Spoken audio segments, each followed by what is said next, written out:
How's everyone doing? Thanks for joining me in the garage. The project we have on the go is this Echo straight shaft trimmer PAS 265, and what we're going to do is show you how to change out the fuel lines on this particular machine.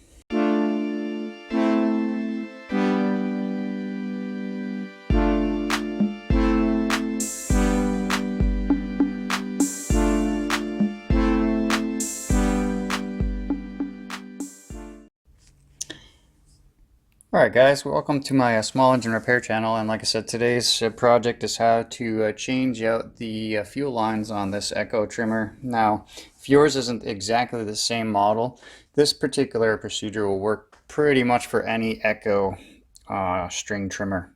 When you're changing the fuel lines, how do we know when it's time to change the fuel line? Well, if one is physically broken, obviously that's time to change them. If they're all hard and crusty and brittle, then it's also time to change.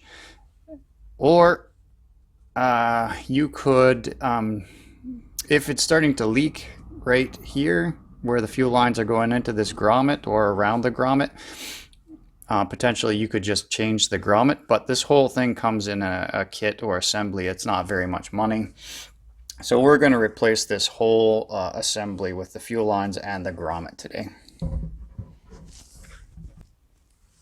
So the first thing we're going to do is remove any fuel from the fuel tank, because just for ease, I'm going to actually remove this fuel tank. So I've already removed the fuel.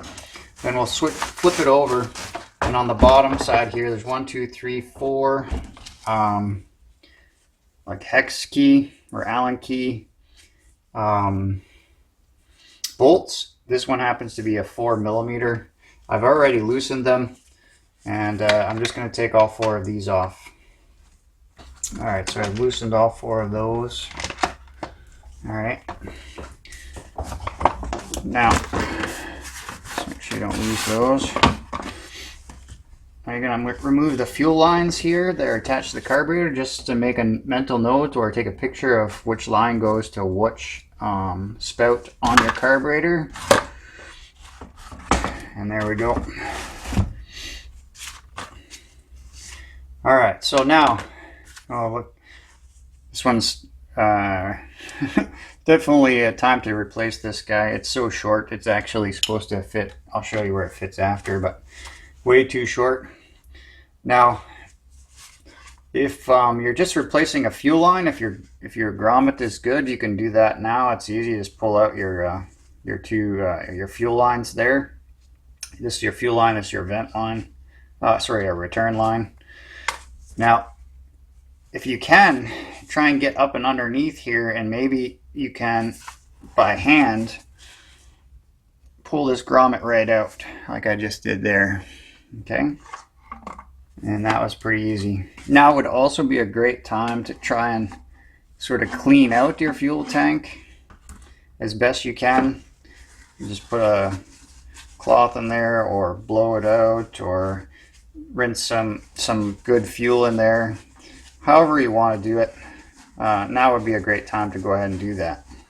Alright, so the replacement kit we'll be using today, it happens to be a Sten's aftermarket kit 610-405. The Echo OEM number 13211555930. Alright guys, so then you just take your kit. Oh, this one. Put your filter in there. And then you just try and push that rubber back in, so it makes a nice seal all the way around. Okay.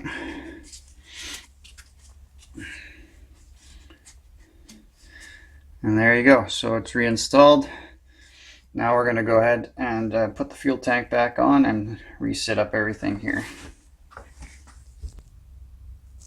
I told you I would show you where that vent goes previously. So it actually goes and tucks up and into this area right here, and that's exactly where it sits. Alright guys, so I have all my lines hooked back up. I did have to adjust them a little bit by pushing some of the line into the tank, just so that there's not so much excess here, you know, kind of crimping and stuff like that. I got my filter, or sorry, you can see back in there, I've got the vent in the spot where it's supposed to be, and fuel line and everything is all inside the tank. So hopefully this was informative, guys. It's a pretty easy job, very much a DIY kind of a project, and this kit, you know, might cost you 15 bucks, something like that. So hopefully this helps somebody out, and if you like the video, please go ahead and smash the like button, and if you're not already a subscriber, please consider doing so. It really helps me out on the channel, and until the next project, guys, take care.